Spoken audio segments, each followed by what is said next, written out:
Preste atenção nisso. Viu como foi fácil? Esse lápis, ele parece o quê? Resistente. Mas na verdade, ele é apenas rígido. Porque o problema não é ser forte, mas é ser rígido demais. Existe uma diferença enorme entre ser rígido e ser forte. E talvez esse seja um dos maiores problemas, porque fomos ensinados a acreditar que ser forte é nunca mudar de ideia, é nunca voltar atrás porque isso é sinal de fraqueza, é não admitir erros porque isso diminui a nossa autoridade, que pedir perdão nos torna menores. Mas será que isso realmente é força? A própria criação de Deus nos ensina algo diferente. Por exemplo, em uma tempestade. Não é a árvore mais rígida que permanece de pé. Por quê? Porque ela se quebra.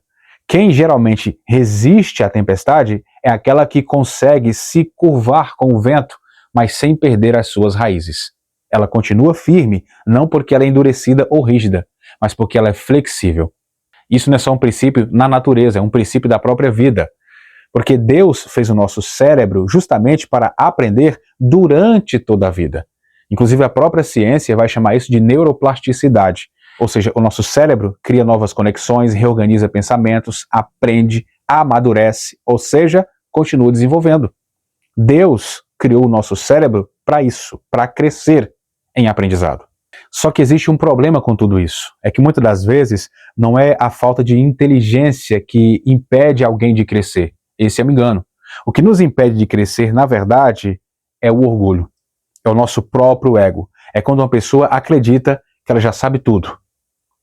Na educação, por exemplo, existe um princípio, e esse princípio diz que ninguém aprende aquilo que acredita dominar completamente. Se eu domino alguma coisa, então eu não tenho mais nada a aprender com aquilo.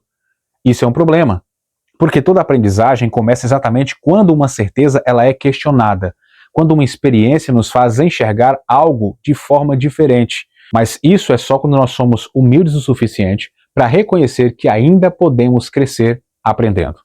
Talvez seja por isso que Salomão vai escrever em Provérbios 9, verso 9, dá instrução ao sábio e ele se torna mais sábio. Ensine ao justo e ele crescerá em entendimento.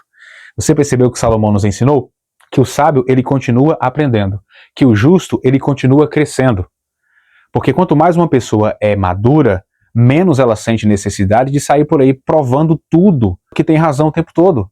Por quê? Porque ela escuta, e se ela escuta, ela aprende. Se ela aprende, ela amadurece. Vamos pensar sobre os fariseus, por exemplo. Os fariseus eram um tipo de pessoas que não faltava desconhecimento. Eles sabiam as leis, sabiam sobre os profetas, mas quando Jesus veio, eles não conseguiram reconhecê-lo. Então não lhes faltava conhecimento.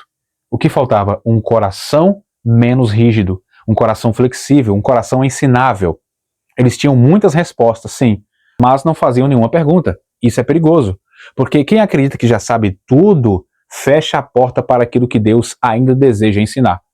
É por isso que Paulo escreve em Romanos 12, 2, não vos conformeis com este século, mas transformai-vos pela renovação da vossa mente, para que experimenteis qual seja a boa, agradável e perfeita vontade de Deus.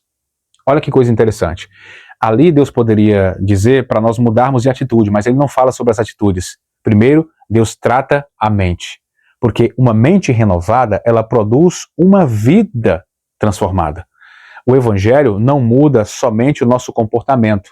A intenção do Evangelho é mudar a maneira como nós enxergamos Deus, como enxergamos as pessoas e até a nós mesmos. Talvez esse seja o maior sinal de maturidade. Que a maturidade espiritual não é dizer eu sei, eu compreendo, eu tenho razão. Não, mas a maturidade espiritual é ter coragem de dizer eu estou errado, eu preciso aprender. Você me ensinou algo hoje. E isso não vai diminuir ninguém, tá? Isso revela, na verdade, humildade. E Deus só trabalha com pessoas humildes. Jeremias vai usar uma das linguagens mais bonitas da Bíblia. Eis que como o barro na mão do oleiro, assim sois vós na minha mão. Jeremias capítulo 18, verso 6. Porque o barro só se torna uma obra de arte porque ele aceita ser moldado. Imagine se o barro fosse endurecido e rígido como esse lápis. O oleiro não conseguiria formar aquele vaso. É exatamente isso que acontece comigo e com você quando nós endurecemos o nosso coração e a nossa mente. Com isso, nós dificultamos a ação de Deus em nossas vidas. Eu não estou aqui dizendo que você precisa abrir mão dos seus princípios, não é sobre isso. Na verdade é o contrário, né? Porque os princípios da palavra de Deus permanecerão firmes, mas o que precisa continuar sendo moldado somos nós. Então existe uma enorme diferença entre ter convicções firmes, que são os princípios, e possuir um coração rígido demais, um coração inflexível. Convicções, elas nascem da verdade de Deus, mas a rigidez, ela vai nascer do nosso ego, do nosso orgulho. Então, da próxima vez que você pensar sobre ser forte e que significa nunca mudar de ideia, que você tem razão o tempo todo, lembre-se desse lápis, ó. Ele era duro, rígido, mas bastou uma pressão certa para quebrá-lo ao meio. Então não permita que isso aconteça com o seu coração e com a sua mente. Mas seja firme na palavra, mas permaneça ensinável. Continue aprendendo, continue crescendo, continue permitindo que o Espírito Santo renove a sua mente, e isso, ó, todos os dias em um processo de aprendizado. Porque quem para de aprender, também para de crescer. Mas quem continua sendo moldado por Deus, jamais perde a sua essência. Ao contrário disso, torna-se cada vez mais parecido com Cristo. E esta é a palavra para o teu coração. Seja menos rígido, seja mais flexível e humilde para ouvir a voz de Deus e se deixar ser moldado pela sua palavra. Então, se você gostou desse vídeo, não esqueça de aqui no coraçãozinho deixar o seu gostei, na bandeirinha salva esse conteúdo para não perder, envie para mais alguém, e se você é novo em nosso canal, seja muito bem-vindo. Eu sou o Herbert Cruz, até o próximo vídeo, se Deus permitir. Fique na paz.